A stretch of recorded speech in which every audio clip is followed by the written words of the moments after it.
Welcome to Season 2 of The Shift, Stories of Resistance and Resilience, a multi-platform conversation series produced and hosted by me, Mark Charles Rivera, the professional storyteller.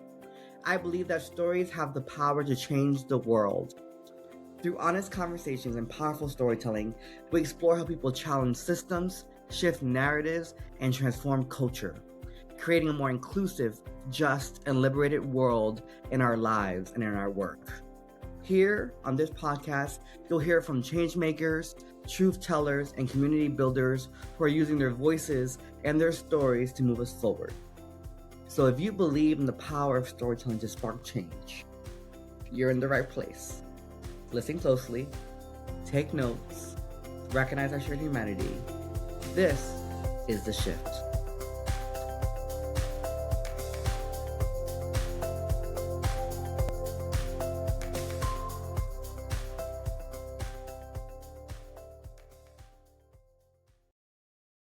Hello, everyone. Welcome back to The Shift, Stories of Resistance and Resilience, y'all. I'm so thankful to be back with more episodes. As you all know, we took a short break, but we're back. So be sure to check out all the episodes we've missed. Be sure to like, rate, subscribe, and share this podcast with your community. It is a labor of love, but a labor nonetheless. It is about you helping us share, especially the episodes that resonate with you deeply. Please, please, please. It costs you nothing to subscribe. It costs you nothing to like, rate, comment, and share this podcast. So if it's of value to you, please, please, please be sure to do so. You can check out this episode on YouTube or wherever you listen to your podcast. And today's guest actually has been a guest in the past on the audio live version on LinkedIn on season 1, and I think he might be the first guest to have been on season 1 and season 2. But I'm bringing back other season 1 guests because there's more to talk about. And today's guest is someone really, really special to me. He's one of my dear friends. We've been friends now. I think this is year 5 of our friendship, which is trippy to think about how time flies. He's also one of the speakers I represent. So if you're looking for a speaker, if you're looking for a mental health professional who believes in radical empathy, today's guest is your speaker for your organization or conference. But more importantly, he's a good human. I try to surround myself with good people. Sometimes I get it wrong. Most times I get it right. But today's guest is my dear friend, the amazing and brilliantly kind and empathetic and brilliant, emphasis on brilliant, Obella Obbo. A therapist, a wellness psychology specialist, a space curator, consultant, and creative artist who loves to talk about cultural identity, educate about socialization, and strategize on how to turn compassion for self and others into intentional action. Obella comes with a multidimensional background. He has worked in college prep programs with low-income communities, domestic violence organizations that serve both survivors and alleged perpetrators, respite sites for children with behavioral disabilities, multicultural affairs centers at elite publicly, primarily white institutions of higher learning, and diversity, equity, and inclusion consulting networks with corporate clients across the spectrum, from urban planning firms, technology incubators, and many more varied industries, integrating his lens of radical empathy into their policies and practices. In all of these spaces, Obella has been a fierce advocate for operational foundation that reflects a moral imperative for care and belonging.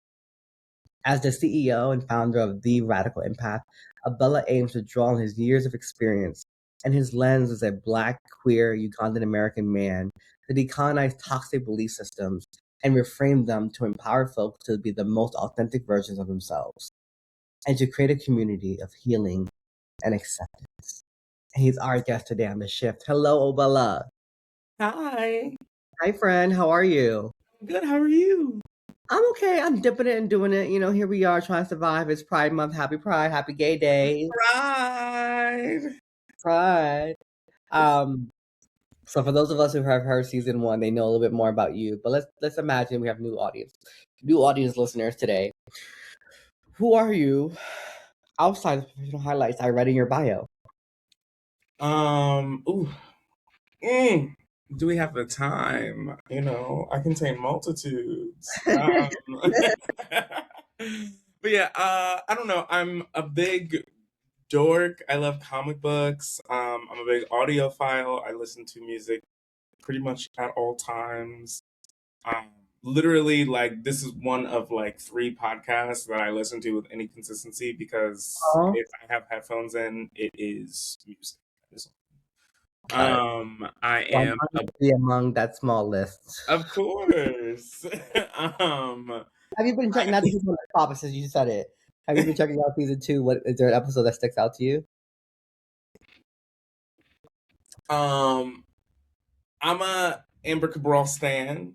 Oh, I love her you speaking were season 1. voice. You were season 1.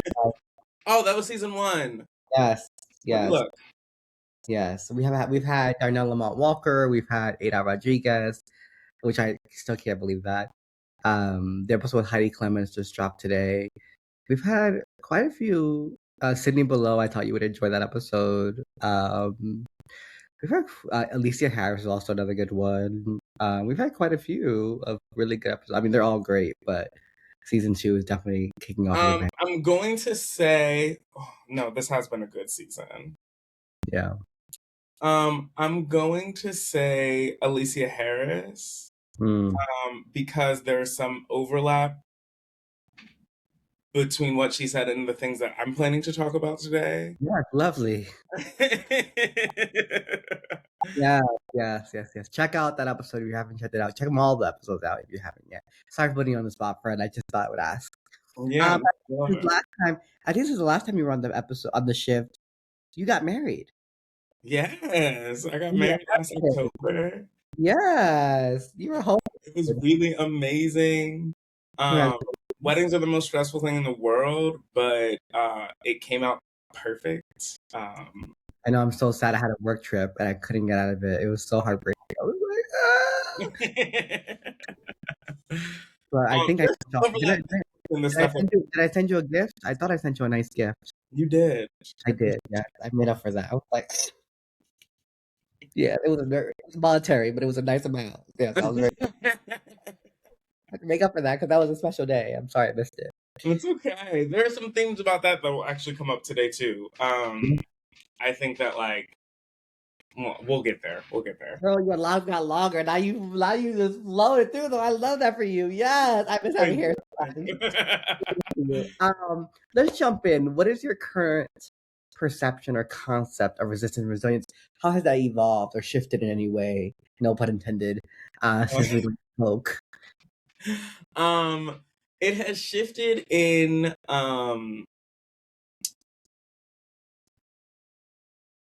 it feels a bit more psychic. Mm, My original answer was like resistance are the things that you use to, push things yeah, away. Resilience are the things that you use to pull yourself up.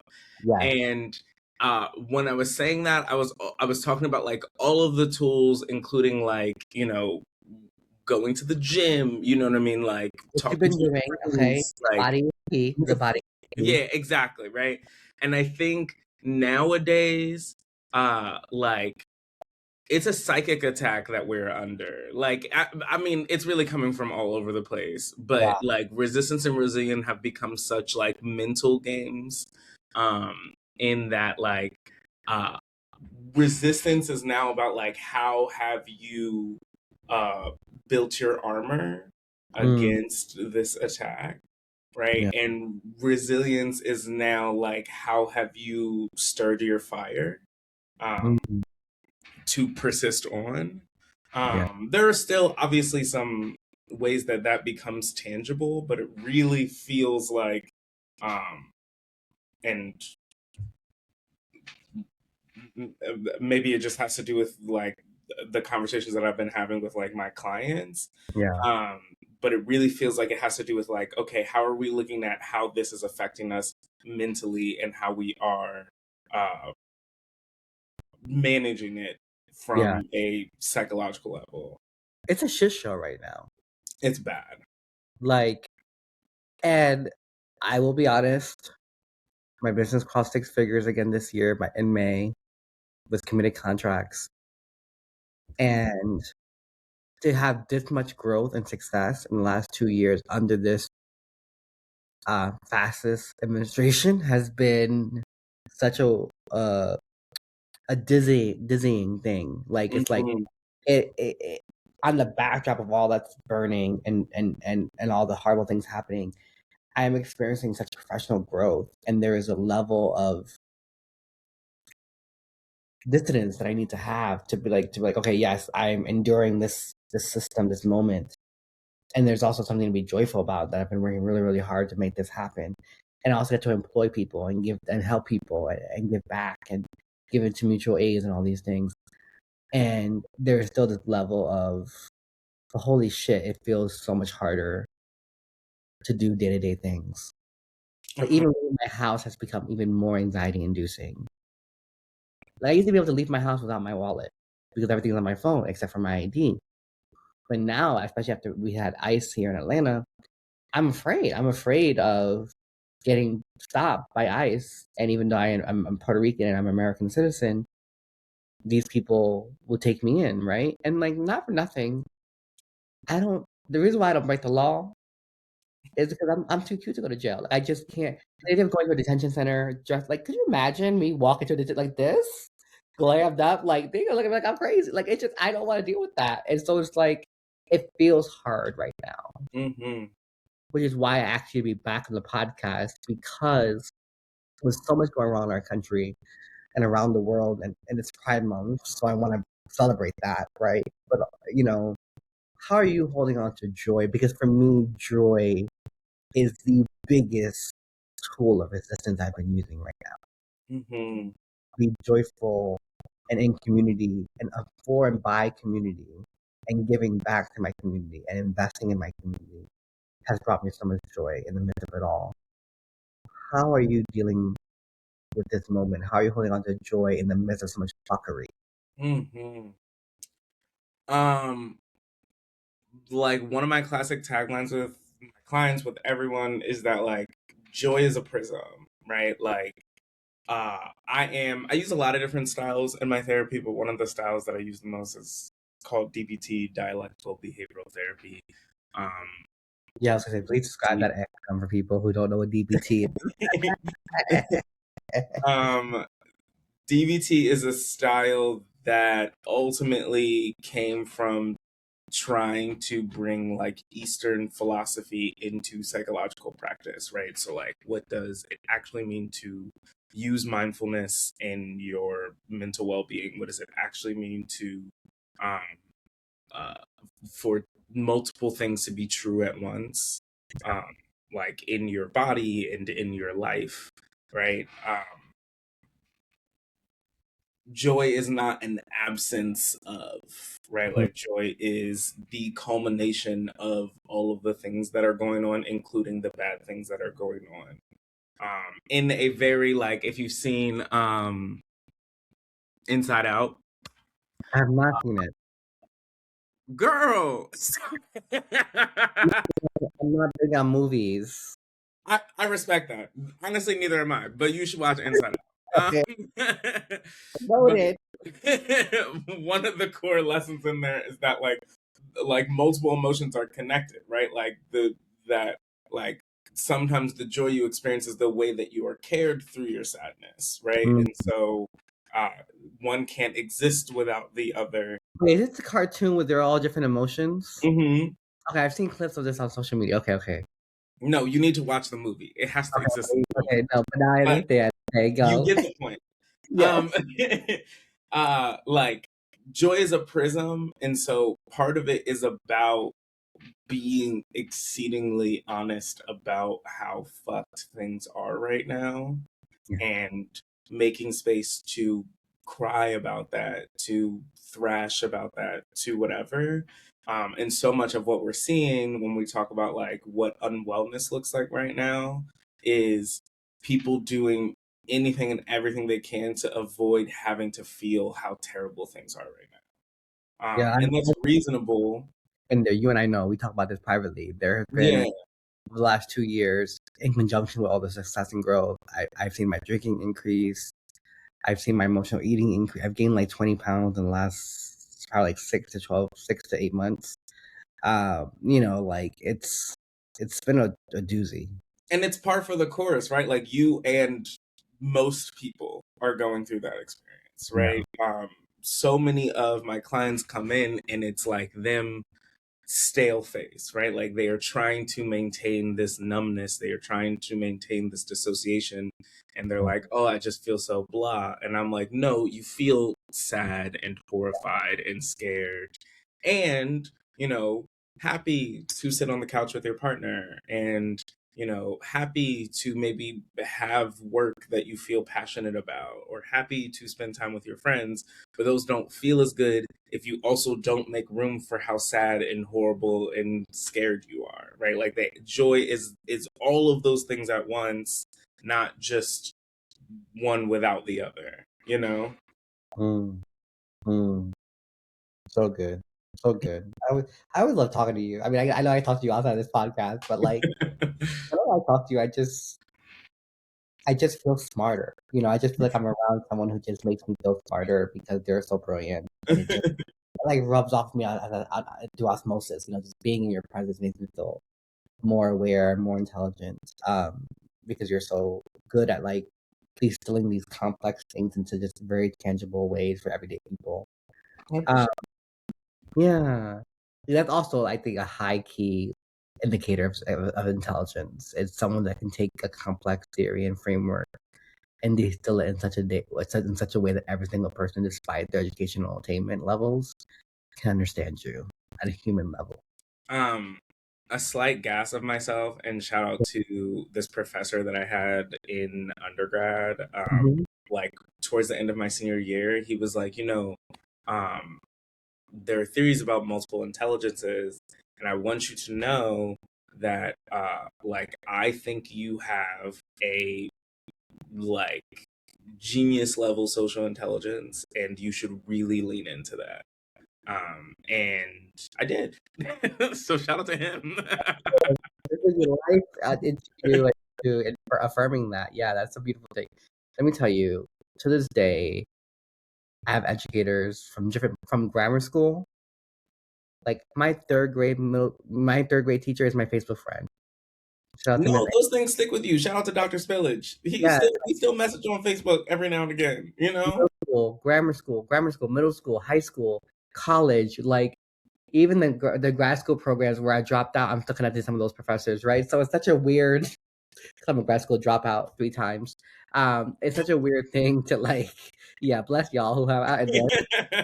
My ministry, it's Grad okay. school is suffering. You saved yourself. You didn't drop out. No, You're a but grad school survivor.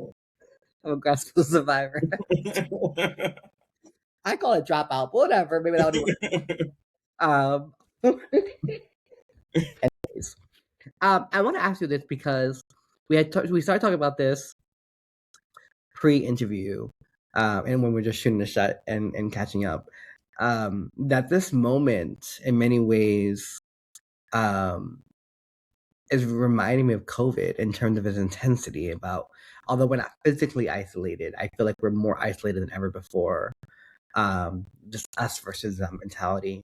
You are a therapist and someone who talks openly about your own mental health journey. Um, what do we need to do to help care for the therapist friend and family members in our lives? Because y'all are holding so much right now, the way you were in COVID. And the one thing that I have always said to my therapist, and I mean, this may not seem appropriate for some people, but like I always ask them at the top of our session, "How are you doing?" Especially during COVID, because my therapist was a Black queer woman. Shout out to Phoenix, and a Black queer woman who's gender nonconforming, right? So mask presenting or mask of center. And I would go into our sessions, and I would say to her, "How are you holding up right now? I know that you're my therapist, but I also know that you're a person. How are you managing all the things that you're holding for other people?" And she wouldn't go into like much detail, right? Because that's not appropriate in that setting. But she's like, I'm doing okay. Today was a better day, or this week has been hard, or whatever. And it's been, it was a beautiful thing to be able to to do that for her, because I think too often we dehumanize the people who help us manage being human. Mm. Mm-hmm. And I don't think it's in a malicious way, right? It's like, that's my therapist. You dump on them, you pay them, right? Oftentimes, if you're the one paying them, you're like, oh, I pay them for this. This is their job. Mm-hmm. But that dumping does help people like me, right? Mm-hmm. Or I'm more of an external process. I don't really dump. I'm not a dumper. Let's talk about this. But the point I'm making is that you hold a lot for people as a therapist. What do you hope and want your friends and family to know about how they can better care for you and support you and the mental health professionals in their lives? So, actually, I want to comment on something you said before, Yeah. and then I'll come back to answering your question. Which is, when you were talking about like, all these people throughout your grade school and whatever who have, affirmed you and, how those things like echo through.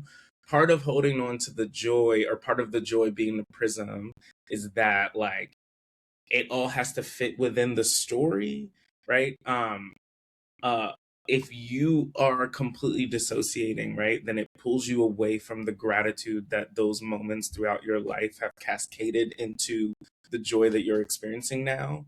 It's not like, at the beginning of this, you were talking about like, my business has been doing really well against the backdrop of this world that's doing really terribly, and, implying, you know, something adjacent to survivor's guilt, you Yeah. know? Yeah. Um, Yeah. and like that can't exist in a world where we are creating that full prism, because like that success that you have doesn't exist in a vacuum. It exists against that long line of, you know, Yeah. grade school people who said this, like, et cetera, et cetera, et cetera, right? Including the therapy that you're getting, all that good stuff, Yeah. right? Um, uh, One of the things that has brought me a lot of joy, we talked about me getting married, Yeah. is, community, right? If I hadn't got married in 2025, that would have been maybe the worst year of my life, right? Mm. It was just, there was just so much bad that happened, right? Or not good that happened at the bare minimum, right? And, uh, Yeah. and That might have been the hardest season I've had to witness for you. Of you. yeah, it was just, your boy was in dire straits, Yeah. right?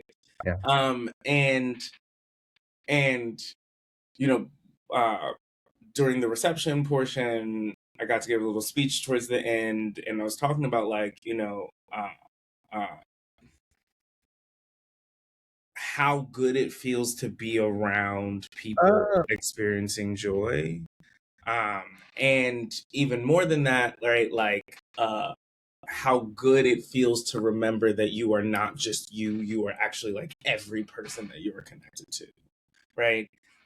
And to carry that further into the question about like how you care for your therapist friends, like you care for your therapist friends by like actually working on yourself, you know what I mean? By like taking seriously that, if you're good, right, like I am better because I am you, right, and Yeah. you are me, right? And I think that one of the most frustrating experiences as a therapist is, you know,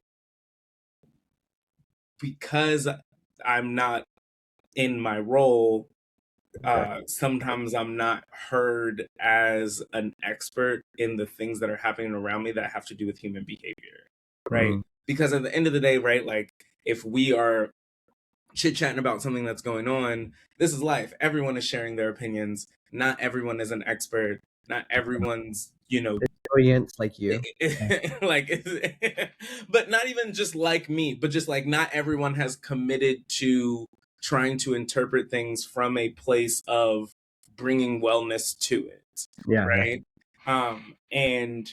so sometimes I'm just like, yo, I just want you to take care of yourself, right? Yeah. Like that is respecting me, right? Like that is showing a deep love for me, because what I do for a living is try to get people to take care of themselves, and Yeah. it and am trying to do it for myself as a means of living through my own work, right? Like as a means of practicing what I preach. Um, Yeah. and the more partnership I have in that, the better, right? The more that our conversation is about how we're both working on that, right? Like the better. Yeah. Um, because there's only so much you can actually do for me. Like if you want to, hey, if you want to throw me some money, a nigga Yeah, is broke. book him for a speaking engagement, throw him some money. Exactly. For the friend. But like all the other things are things that you like we have to do in like the partnership of our Yeah. living in this world. Mhm. And that, you know, all relationships are relationships, right? Like that any way that we engage is a partnership. Yeah. Um and then I will also say uh uh that piece that you're talking about separately from your therapist, but if you have therapist friends, like really almost like forcefully taking the space to check in. Yeah. And not just because, you know, oh, we're not being checked in with. Like, I'm asked often how I'm doing. And to the point that you were talking about with your therapist, there is a part of the craft, and I do mean that in a very magical sense, of therapy that is about me as best as I can being somewhat of an anonymous figure to you, Yeah. right? Like, or at least like a parasocial figure to you. Yeah. Like there's an important part of you not actually knowing me. And Yeah. so I find myself often not answering as fully or authentically to how are you to people that I know and love because I'm so used to Yeah. engaging in that kind of craft. Like it's not an intentional thing. It's not like I'm not trying to treat my friends like clients. It's literally Yeah. just a habit, right? Yeah. So if someone doesn't make actual space to be like, no, but like, how are you? What's going on? Yeah. Asking maybe intentional questions. How Probing. was X, Y, and Z I'm the thing? friend who probes. Will that happen? Exactly, right? Sometimes that's really helpful. Yeah.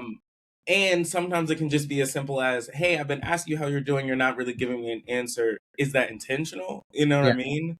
Because Um, sometimes you need some space, right? And I think, one thing I want to, I'm not a therapist, but I am a coach. And while I don't have the training or expertise or credentials that he has, because he's a mental health professional, I am a coach. I have my own level of education and things I've worked on over the years.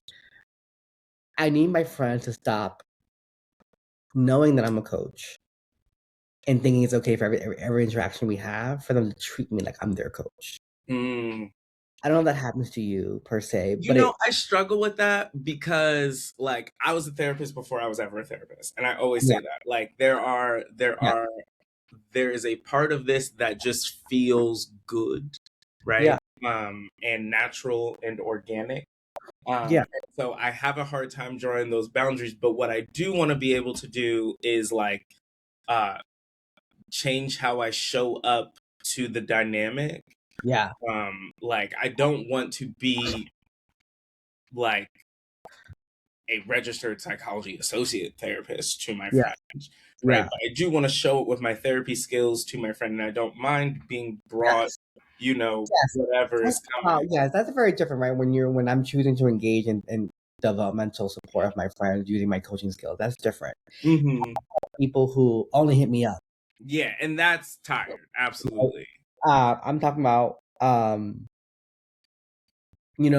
even sometimes like I have certain friendships that are more draining than others, but I believe that friendship is not about convenience, right? I think that there's a level of inconvenience that has to go with it. But There's when a level of inconvenience that's about being alive. right, Like it's you in don't get to period, avoid it ever. right, Yeah. right.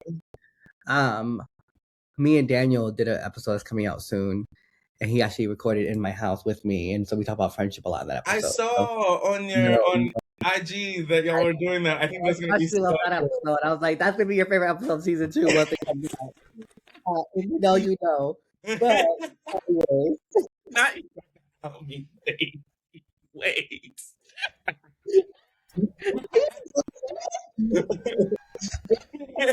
I'm not cutting this out. This is staying, just so you know. Um, but, you know, and something I started working with my sister on, and I shout out to my sister Jennifer, love her down. She started doing therapy a couple years ago. And I'm like, finally, because I was the first in my family to do it. So I've been waiting for her to catch up. And we've implemented this thing now where we say, do you have the capacity to hold space for me in this moment? And that has been probably the biggest shift in our relationship because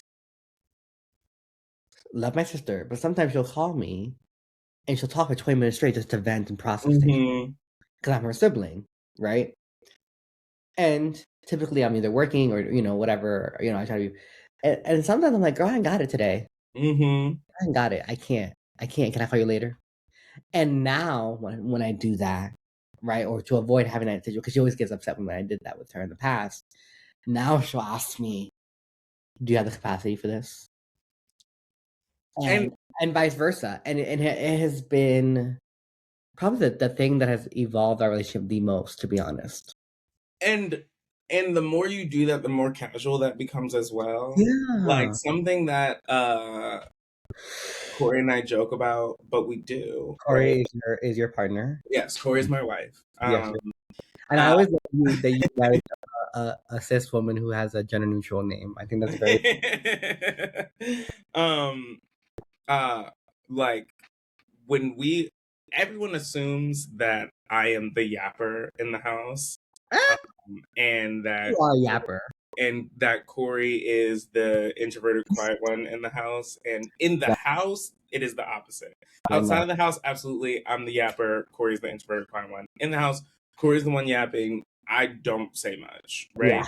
Yeah. Um, Well, I guess because I know both of you, so I guess I can see the not introverted side of her because I don't get that impression at all. yeah, Right. exactly. The more you know her, the less realistic that actually that perception becomes. But regardless, like our joke is that now she comes and she goes like ding dong, right? Because there was a habit of Corey coming and then just launching into it. You know what Yeah. I mean? And that's a 20-30 minute rant, no no breaks, no Is breath. she Pisces? Is she a Pisces too? No, she's an Aquarius, Okay, an air sign, and it's part of the thing. yes, it Um, is. but uh, I don't like, especially like I'm doing therapy stuff. When I'm not doing therapy, I'm serving, I'm doing events. Like it's all energy. Like I'm overstimulated. I'm in the house. I'm Yeah. trying to wall up. So if you don't ding dong first, like sometimes I just actually completely dissociate. I don't even hear half of what she's saying if she doesn't Then- give me the warning. She gives me the warning. Okay, I can say like, hey, I'm present, or hey, not right now. Yeah. And that is something that grew from a tension that used to come up for us, you Yeah. know? And it's Yep. like now, first we implemented, do you have space for this? We need catch up time. We need blah, blah, blah. And now Yeah. it's just ding dong. And I can Ding be dong. like, he's not home. And you're like, he's out there. He's somewhere in the universe. I love Lights that. are off. Me and my sister are not there yet. We'll get there eventually. And you will. Yeah, yeah. But I think that was one. That's what also would frame this question for me was around what do people need to know about friends and family members in their lives who are doing healing work, people Mm. who are helping others in a time like now. It's fucking exhausting. It's draining. I think honestly though, And I wouldn't change it. Don't let me not sound ungrateful for the things that pay my bills because I'm very grateful for the work I do and I love and I've been honoring the calling of my life since I was 17 years old when I launched my career. It is both my calling, it is both a blessing and a gift, but it's heavy at times. And I think we don't talk about the weight that comes with honoring the calling of your life because mhm, oftentimes that calling is tied to every traumatic thing you've ever endured. And mhm, all that informs how you help people heal. mhm. Yeah. Um, I honestly, I think part of it is about committing to living a little bit outside of reality. You know what I mean? Like, like it does take a little delulu to get you through. But but an intentional delusion, right? If we're going to live a little bit outside of reality, can that place outside of reality that we live be a place that's like uh, a place of genuine community in a way that capitalism doesn't necessarily allow for us, right? And in that commitment to being in that a little bit unrealistic uh, community, we might be quote unquote overexerting ourselves for each other a little bit, but there is this mutual, reciprocal, re-energizing, rehabilitating, recuperating nature that will come of it. But it only happens if we're all genuinely committed to that thing, right? Yeah. If connection and care only exist in convenience at the most inconvenient time in the world, right? Like it's going to fall apart. Yeah. Yeah. And I think that if you have healers in your life, they are looking for you to meet them at some of the quote unquote unrealistic standards of healing. Yeah. You know, Yeah. Thank you. I know we're at time. I have to ask you this last question, but if you can just summarize it in a sentence, because they can always hear episode in season 1 for the fuller answer. What do you hope to? What has shifted for you since you last answered it? What do you hope to shift in society through your work? um, I don't think much has changed. I want to shift people away from self hate and toward self love. I want them to understand that self hate is culturally conscripted, Yeah. and that the self love comes from a radical empathy, and it will come almost organically if we are committed to understanding that. Yeah. Yeah. Yeah. I love you. I Thank you love so much. you. Thank you for being my friend. Thank you for being my colleague. Thank you for just being a badass. Thank you for Right just back always. at you. Thank you for creating great spaces for us to have these types of conversations. Thank I you. I love them. tried. I You know. know I I'm a know. shift stan. I know. Shift down. You're a shifter, like we call it. Okay, we're not Swifties. We're shifters. Well, I don't Shifters, judge. period. Yeah, we're Swifters. I We're do, shifters. but that's okay. Shift. We shift. You got that? We shift the way I think people see and think of themselves and others. And, I think just you and I existing as brown queer men, black and brown queer men who don't conform to the traditional notions of manhood, I think our very existence shifts faces when we enter them. And that to me is the greatest act of resistance that we can do.